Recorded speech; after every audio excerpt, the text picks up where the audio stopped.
시간부터는 이제 4단원 세부 측량에 대해서 진도를 나갈 건데요.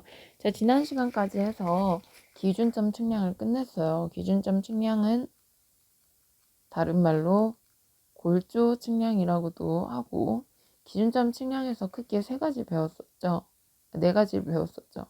트래버스, 삼각, 수준, 그리고 오랫동안 시간 걸렸던 GNSS까지 하고, 이렇게 기준점을 측량을 한 다음에 그 안에 세부적으로 측량을 하는 세부 측량을 배울 건데, 세부 측량에는 두 가지가 있습니다. 평판과 지형 측량이 있어요.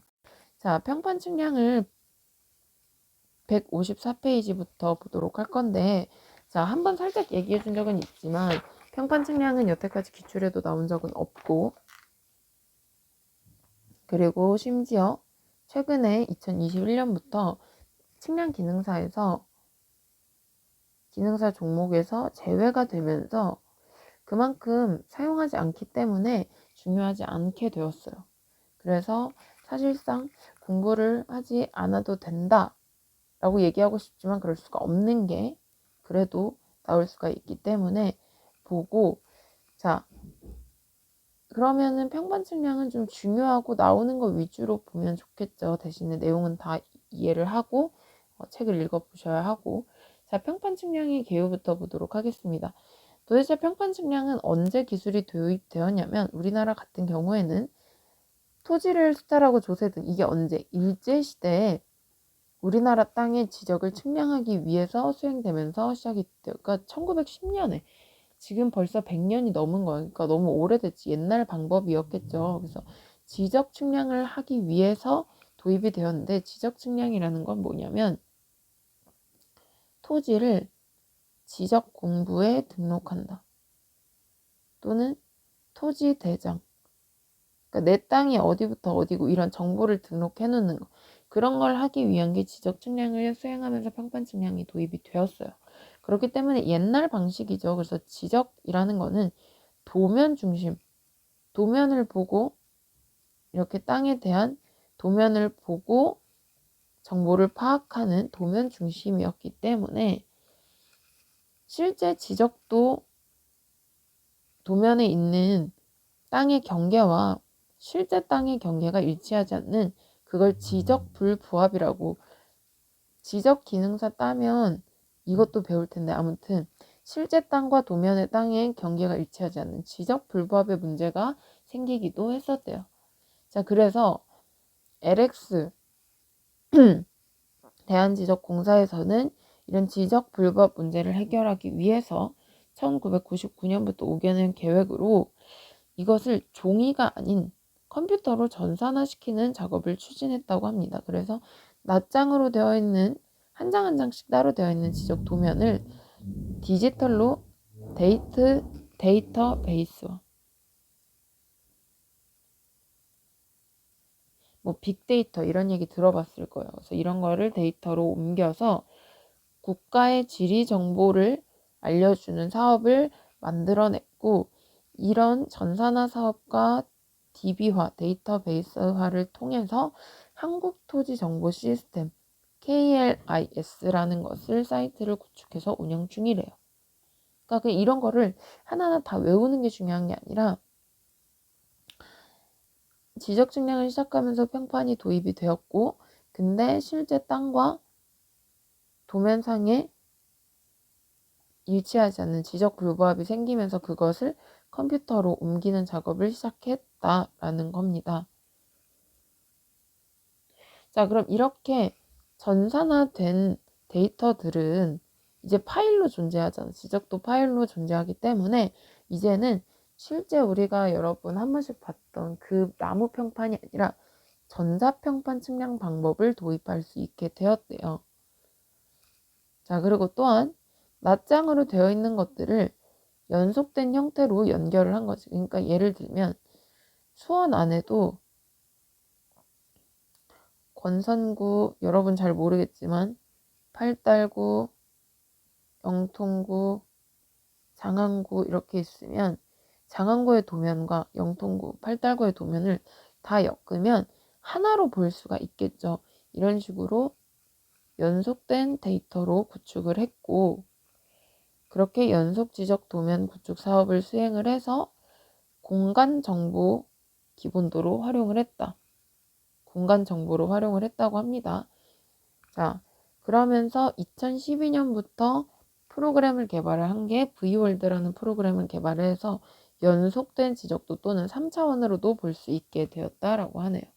자, 그림 4-1과 같이 우리나라 지적 측량은 아까 일제부터 했으니까 벌써 100년이 됐죠. 100년 전부터 토지 임야 조사 사업 등을 사용한 토지 사업에 이용하기 위해서 도해식 평판 측량, 이게 기존에 우리가 알고 있는 평판 측량 방법입니다.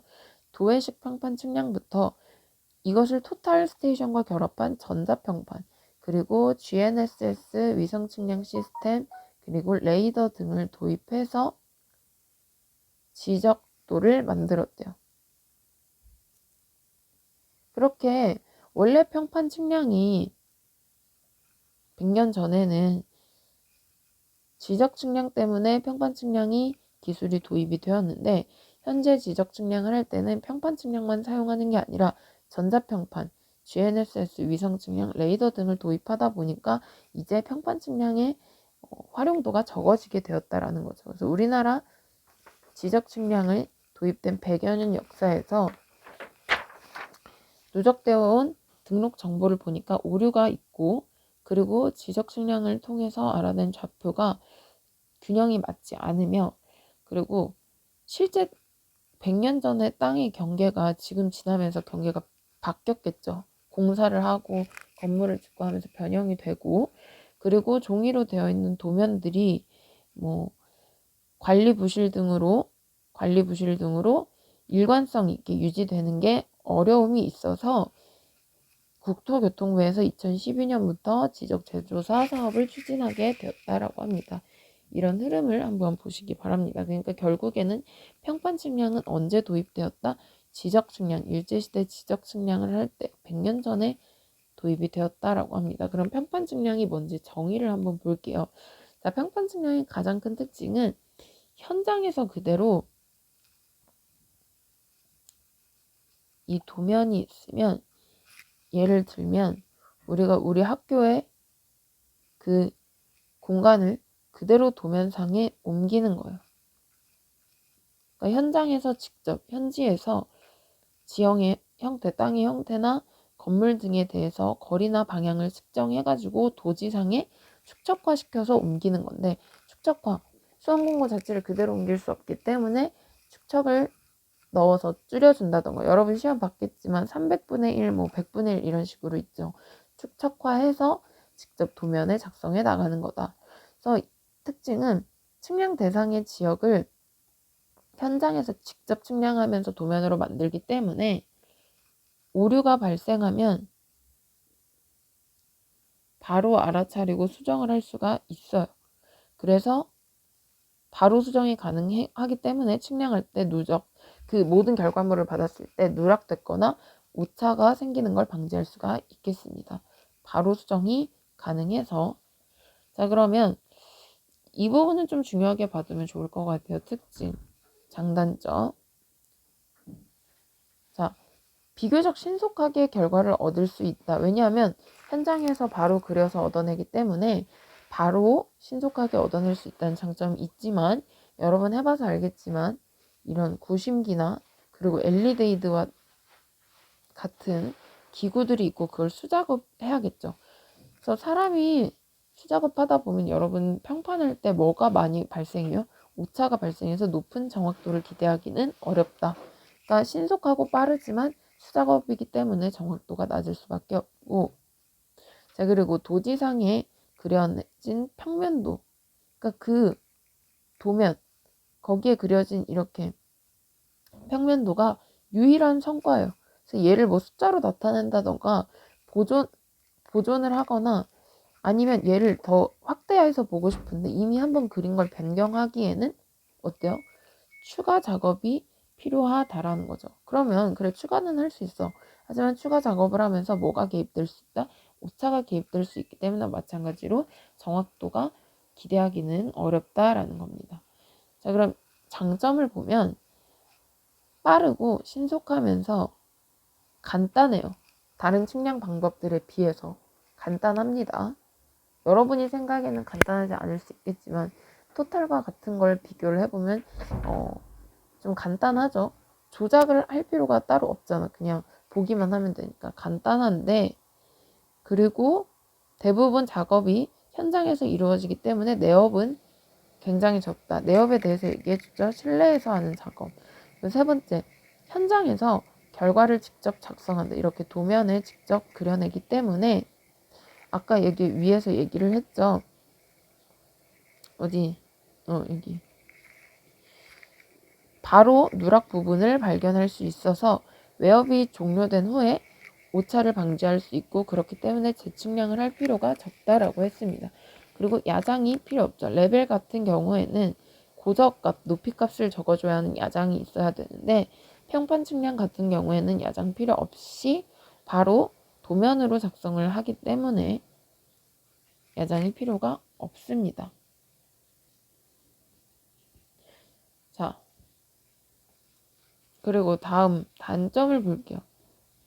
자, 아까 신속하고 기계 조작은 간단하지만 이런 기계들을 수작업으로 하고 또 기계 하나하나 부속품이 많아서 분실하기 쉽고, 여러분 측량해봐서 알겠지만 비가 오거나 습기가 많은 환경, 바람이 많이 부는 자연환경, 기후와 같은 영향을 많이 받는다고 했습니다.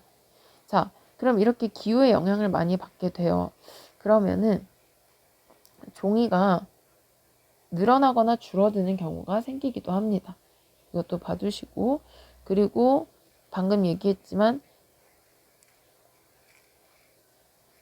자, 여기 앞에서 신속하다라고 했지. 신속하게 결과를 얻어낼 수 있다고 했는데 또 왜 여기서 많은 시간, 자, 얘는 전체적으로 봤을 때는 신속하지만 웨업 자체에는 많은 시간이 필요하고 환경 영향에 민감합니다. 그렇기 때문에 정확도 높게 기대할 수 없다라는 단점이 있습니다. 자, 이런 장단점 특징도 봐두시고, 자, 그럼 평판 측량을 할 때 사용되는 기기 종류를 볼게요. 아까 부속품이 많아서 분실하기 쉽다고 했는데 제일 중요한 건 엘리데이드가 되겠죠. 엘리데이드의 역할은 뭐예요? 시준, 이렇게 눈으로 봐서, 여러분이 눈으로 봐서 목표물을 시준해서 방향을 정하는 겁니다. 처음에 A 말뚝에 세웠다면 B를 이렇게 봐야겠죠. 그래서 시준해서 목표물의 방향을 정하는 거, 이것을 표정이라고 합니다. 자, 그리고 또 엘리데이드로 할 수 있는 거, 방향 정하는 거 표정 말고도 할 수 있는 것은, 자, 전시준판. 여러분 보면은 이렇게 양쪽으로 세워진 게 있는데 얘는 시준하는 판이라 해서 시준판이라고 하고, 여러분이 구멍으로 보는 거, 그게 뒤에 있다고 해서 후시준판, 그리고 전시준판이 앞에 있는 거예요. 전시준판에도 눈금이 이렇게 그려져 있습니다. 이런 눈금을 이용해서 거리나 높이를 구할 수가 있고, 자, 이 안에 기포관 있죠? 기포관이 가운데 있어야 수평을 맞추는 수 있는 거잖아. 이 기포관을 이용해서 정준, 수평 상태를 점검하고, 그리고 옆에 스케일자가 달려 있어서 이걸로 그림, 작도를 그릴 수가 있다. 그래서 엘리데이드로 할 수 있는 역할은 방향 정하는 거, 표정, 그리고 거리랑 높이를 구할 수 있다. 왜? 눈금이 있기 때문에. 그리고 기포관이 있어서 수평을 맞출 수 있고, 여기에 자가 있어서 그림도 그릴 수가 있다라고 합니다. 이런 엘리데이드로 할 수 있는 역할이 있었고, 엘리데이드의 구성을 좀 몇 개 보면 중요한 것만 볼게요. 호시준판, 전시준판이 있다고 했었고, 자, 여기 시중공이 사실은 이렇게 상중하 세 개가 있어요. 인출판이라는 거는 이렇게 위로 인출 뺀다라는 뜻입니다. 그래서 상중하 시중공이 세 개가 있는데 특징을 보도록 하겠습니다. 시중공은 이 세 개가 일직선상에 있어야 되고, 또 시중공의 지름은 약 0.5mm, 그러니까 구멍 있는 걸 알겠지만 이 지름이 약 0.5mm다. 자, 그리고 여기 후 시준판과 전 시준판 사이의 거리를 시준판 사이의 간격, 시준판 간격이라고 불러요. 근데 전 시준판에도 눈금이 있어서 이렇게 거리랑 높이를 구할 수가 있다고 했죠. 자, 그래서 분행 눈금 전 시준판의 한 눈금의 크기는, 여기 눈금 하나의 크기는 이 시준판 간격의 100분의 1이래요. 이것도 알아두세요. 색이 나와 있지 않은 거. 자, 그래서 후시준판과 전시준판을 보았고, 그 다음에 기포관을 보도록 하겠습니다. 기포관의 역할은 수평을 맞추는 거죠. 정준을 하는 거예요. 자, 그러면 얘는, 이 들어있는 기포는 조건이 있어요. 기포의 감도가 적당하다. 감도라는 거는 기포가 기울어지는 정도를 얘기해요. 적당하게 기울어져야지 너무 확확 기울어지면 측량을 하기가 쉽지가 않겠죠. 그리고 이런 조건도 보시고, 자, 그 다음 중요한 조건을 보면, 자, 후시준판, 전시준판이 각각 어떻게 서 있어야 측량을 할 때 정확하냐. 이 시준판들이, 여기가 스케일자, 축척자죠. 이 축척자의 밑면, 밑에 면과 이렇게 어떻게 수직으로, 얘 또 어디 갔어? 여기엔 안 써있네. 자, 어쨌든 똑같이 후시준판과 전시준판이 축척자의 밑면과 수직이어야 한다. 반드시 수직으로 서 있어야 측량을 할 때 정확하다라는 거죠. 그러니까 여러분 이걸 펼칠 수 있는데 이 시준판이 이렇게 기울어져 있으면 수직이 아니잖아. 그러면은 측량할 때 정확하지 않다라는 거고, 시준판과 축척자의 저면이 수직으로 있어야 한다라는 거. 자, 그리고 여기가 기준선이에요. 이렇게 하나씩 맞춰서 보면 여기가 맨 밑에 0 기준선, 중간이 20 기준선, 35 기준선이 있는데, 이 기준선은 기포관과 평행해야 돼. 이게 평행이란 뜻이에요. 그러니까 옆으로 이렇게 나란히 있어야 된다는 뜻이고, 그리고 마찬가지로 기포관은 축척자의 저면과 어떻게 평행해야 된다. 시준판은 축척자의 저면과 수직이어야 하지만, 이렇게 수직이어야 하지만, 기포관은 축척자의 저면과 평행해야 한다라고 했습니다. 그래서 이런 조건들 봐두시면 좋아요. 자, 그리고 여기서 또 중요한 거, 뒤에서도 나오겠지만, 시준사가 연직선과 일치해야 된다. 여러분 추를 세우잖아. 그래서 이렇게 구심을 맞춰서 측침을 놓고 거기에 추를 이렇게 달아서 일자를 만들잖아요. 그게 바로 구심을 맞추는 건데, 여기 있는 게 시준사예요.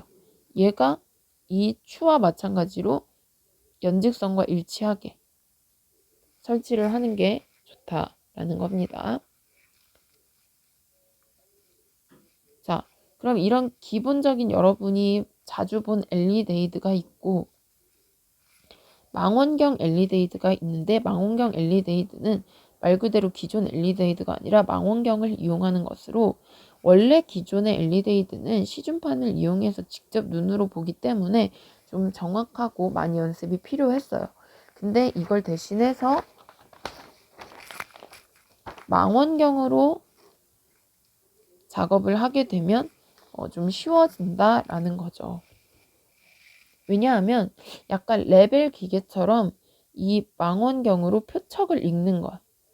자, 그래서 왜 작업이 쉬워지냐면 망원경에 식어선이 있어요. 여러분 망원경을 보면 가운데 십자선에 딱 맞추는데 그 위에 또 선이 2개 있어서 헷갈리지 말라고 했는데, 얘가 위에 있는 상식어선, 그 밑에 있는 하식어선이 있습니다.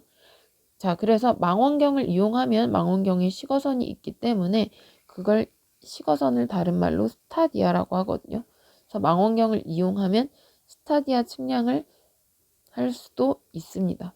하지만 보통 LED에 비해 무겁고, 자, 여기 나온 망원경, 식어선, 스타디아 측량은 다음 강의에서 따로 다루도록 할 테니까 식어선과 스타디아가 같은 거다라고만 보시고, 이렇게 망원경 안에 십자선이 있고 위와 아래에 식어선이 존재한다라는 거.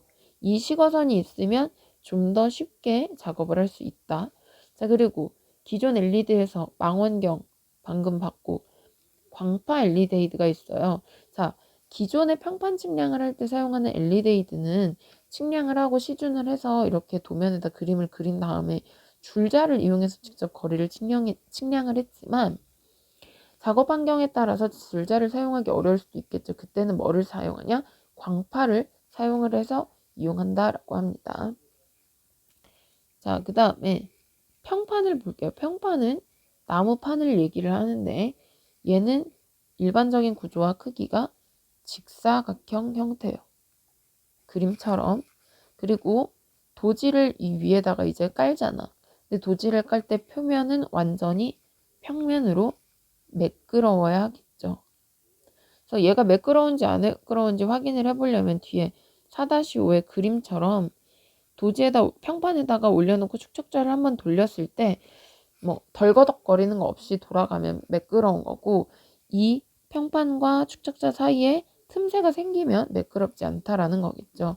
그래서 자를 세워서 회전시키면서 틈새가 있는지를 확인하는 거고,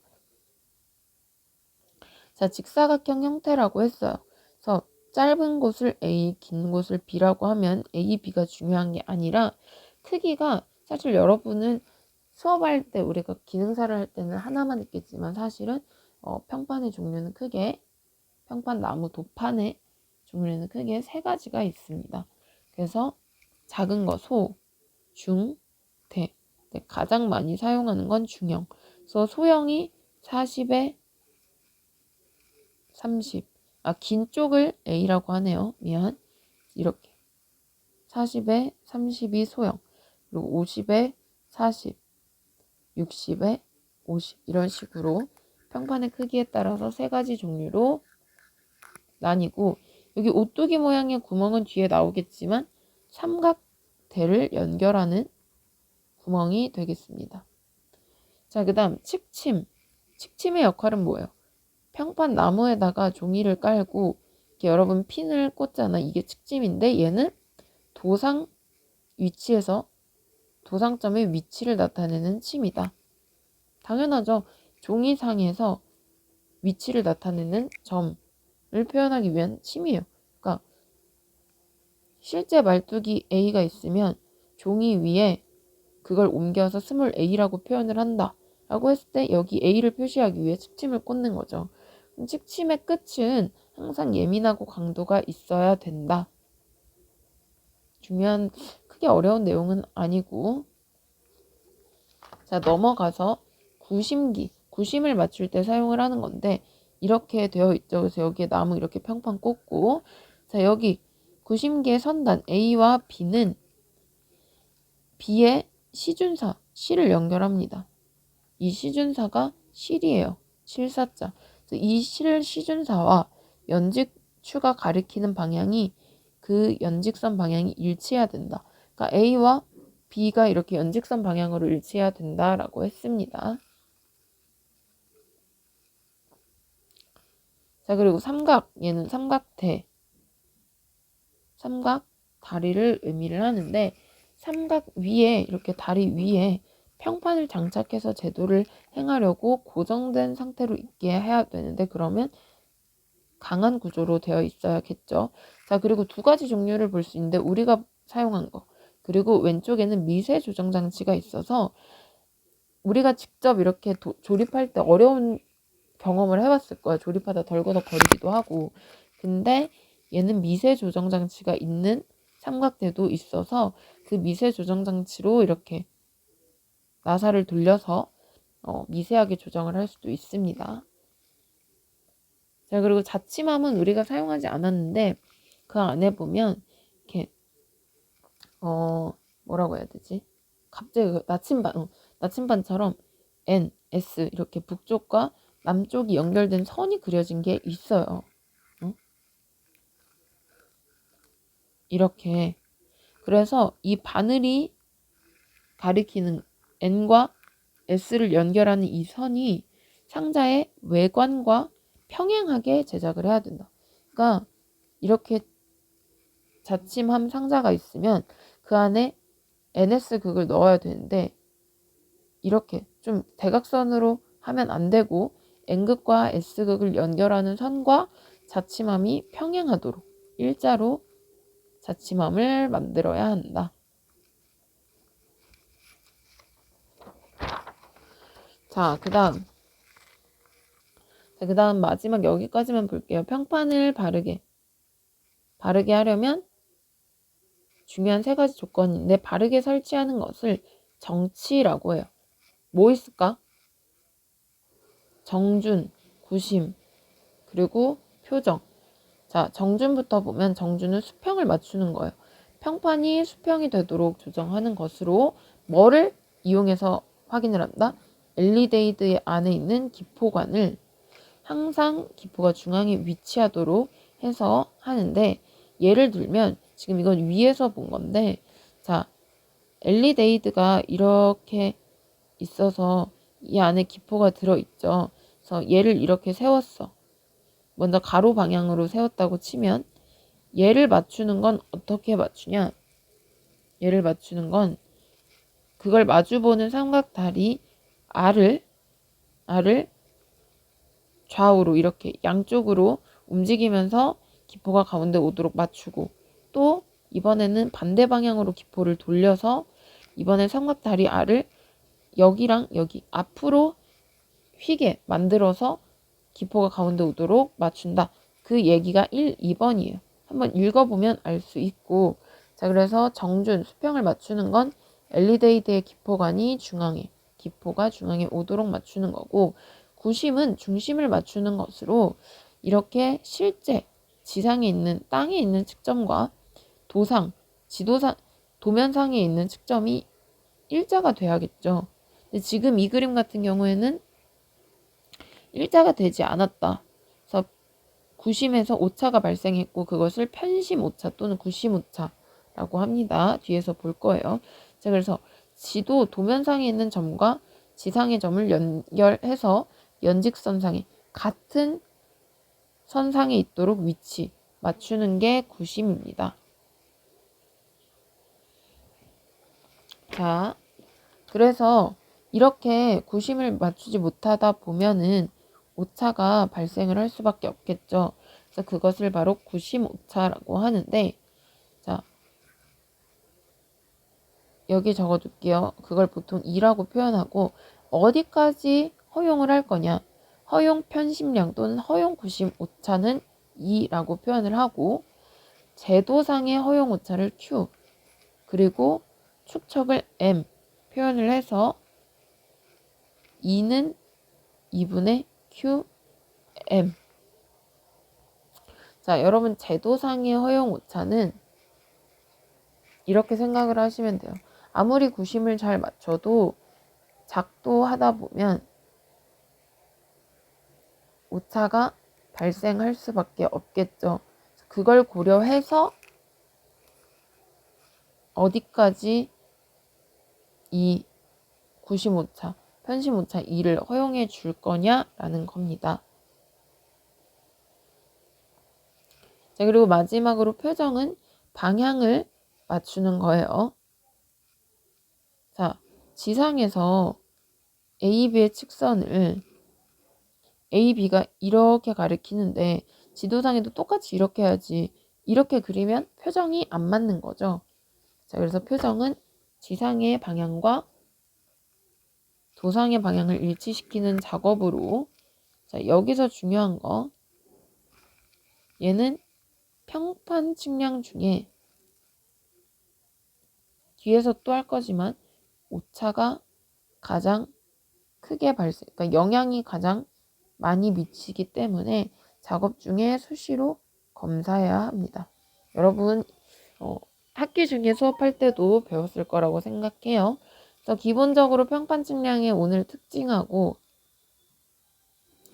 그리고 기구 종류가 뭐뭐 있는지 그리고 이렇게 정치하는 정중구심 표정까지 봤습니다. 자